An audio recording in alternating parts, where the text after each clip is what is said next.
To our top story on the focus on Nancy Pelosi's visit to Taiwan. And this, of course, comes in at a time when there's massive threat, a massive face-off between China and US over this very sensitive visit, which the US House Speaker has gone through, despite the fact that it was not officially on her itinerary, but she's currently in Taiwan and addressed a joint briefing with the Taiwanese president a short while back that we saw.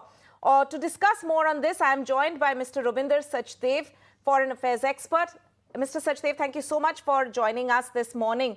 But firstly, the optics of the entire thing, the kind of, high drama that we are seeing for the past several hours, from the moment that her flight actually entered the Taiwanese airspace to her landing, to the fact that China also escalated from their side, carrying out military drills. Then this joint briefing between Nancy Pelosi and Tsai Ing-wen. This actually essentially shows that, on the one side, while the US is essentially saying that this does not really fall against the policy, the existing policy that they have. But nonetheless, Nancy Pelosi did go through with this particular visit to Taiwan in a way defying all the warnings which have been given by China.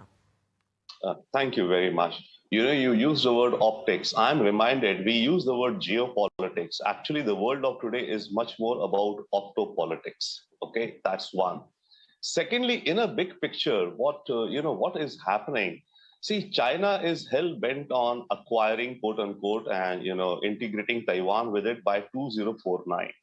Now, Xi Jinping has also said, not only that, he said it is the responsibility of our generation, and our generation should not leave this issue hanging for the next generation. That is, Xi Jinping implies he wants it done within his lifetime. Now, what Pelosi's trip has done, in a way, we've all studied chemistry in schools. So I'll give an analogy. We do chemistry experiments. You mix one chemical with other and all. And then sometimes you add a catalyst, which speeds the reaction. So now what Pelosi's visit has done, it has accelerated China's worldview as to when it wants to capture, reintegrate Taiwan with it. And there are reports that now China is looking at a time frame of maybe 18 months. Earlier, it was plugging along, okay, maybe by 2030, 2035 or something like that. But now China has apparently accelerated its internal timeline to kind of, whatever word we may use, integrate, capture, occupy Taiwan in the next 18 months. So that's the big picture of what this Nancy Pelosi trip has done. It has accelerated and acted as a catalyst, that one. Second, see, though she is saying that we stand with you, but she is articulating what America has always said, that America believes in one China policy. And as a consequence of that, the Taiwan Relations Act, which was passed, which says that America will help Taiwan. Yes, America will help Taiwan.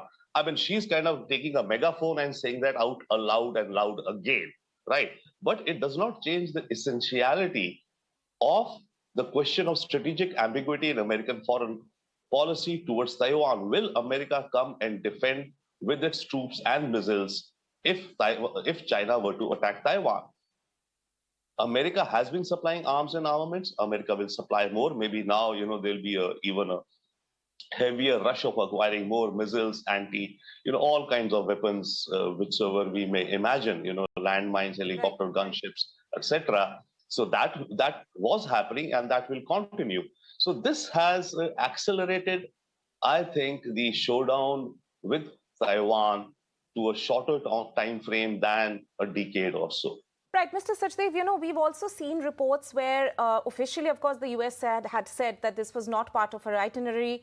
Reports also suggested that Biden administration thought that this was, experts in fact advised them that this was not the best idea for her to visit Taiwan at this point in time. So given this situation, was it, somebody who studies the geopolitics of this region, was this a wise decision by the US? Nancy Pelosi, of course, as we know, as per their protocol, can take these decisions on her own.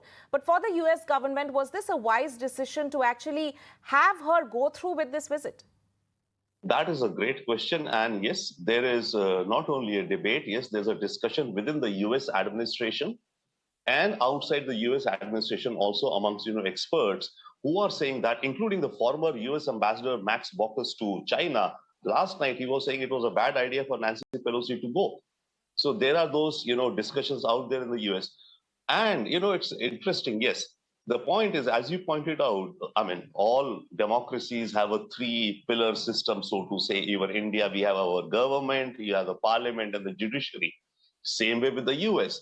Now, in the US, of course, the US Congress stakes out its own path at times, and members of Congress are free to do or act any which way. And she, being a speaker and a powerful leader, President Biden, in fact, did not directly speak with her. What his view was that should she go or not go?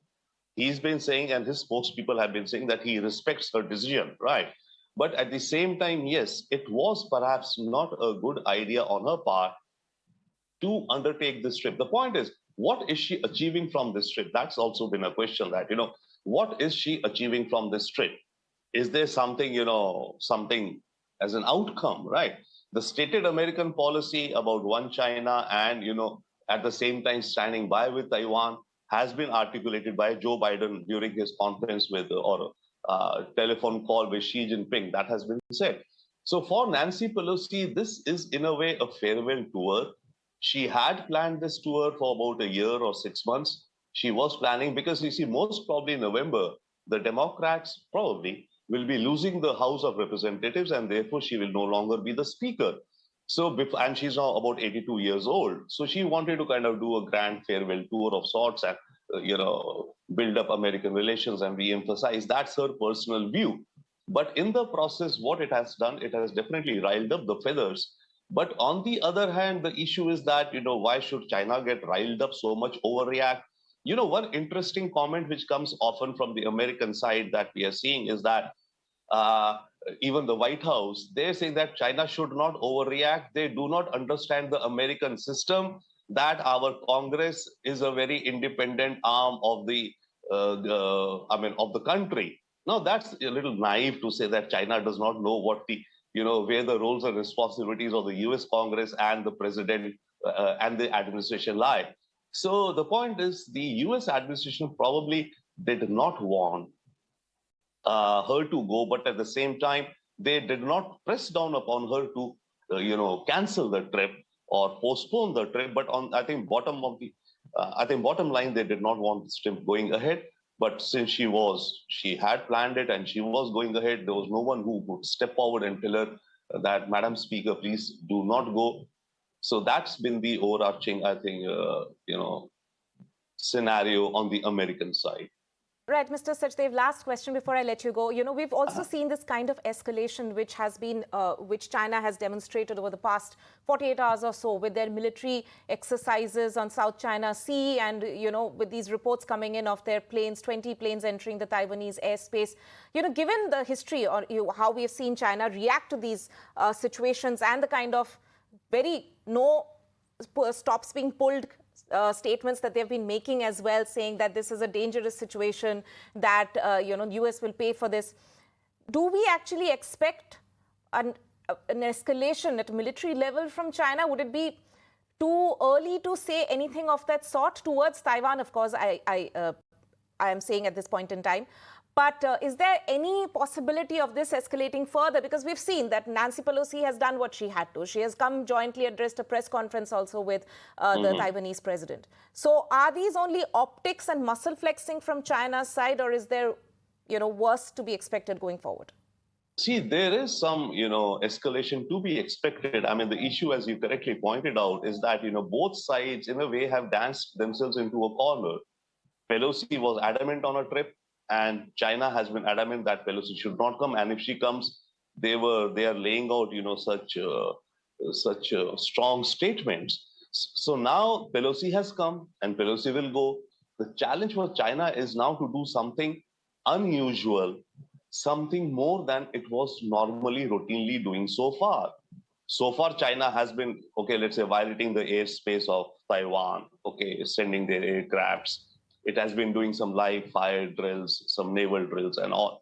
The challenge for China now is to do something more, because they've raised the rhetoric to such a level. And for Xi Jinping also, it's a matter of, political grandstanding for his domestic audience. I think we all know that in October, the Communist Congress is meeting to probably re-elect him for a third term. Now, the preparation of the October conference, actually, the working committee meetings which prepare for the big conference, they've started right now. First week of August, those meetings are starting. So at this point of time, Xi Jinping would not like to be seen as someone who's backed down or who's not been able to strong up as a strong leader. So China will, in fact, they've already, they've escalated, as you say. They've announced yesterday that today onwards, I think they're circling the isle or the island of Taiwan, and Right. they've identified 5 spots where they're going to be, doing those drills. So that's something they've never done before. So they have to do something now more than or unusual than what they've already been doing. Because if the tensions have risen up and they've used such terms like, and by the way, this will be against Taiwan, of course, but China has been warning the US also, right? Right. Because it looks at US as the interloper. It is saying that US, I mean, you're playing with fire, so you will burn. Right. Taiwan, it will handle separately. But with respect to the US also, it has been threatening. Right. So let us see what steps in response to the US. Of course, there will not be a military standoff per se as of now, but overall, China will, factor this in. And see, China is seeing that America is moving away from its commitment or promise of a one China policy, and that to China is now becoming clearer and clearer, and that's why it's such strong response. Right, and the whole world is closely watching this visit by Nancy Pelosi to Taiwan. Mr. Rabinder Sachdev, thank you so much for joining us for this discussion.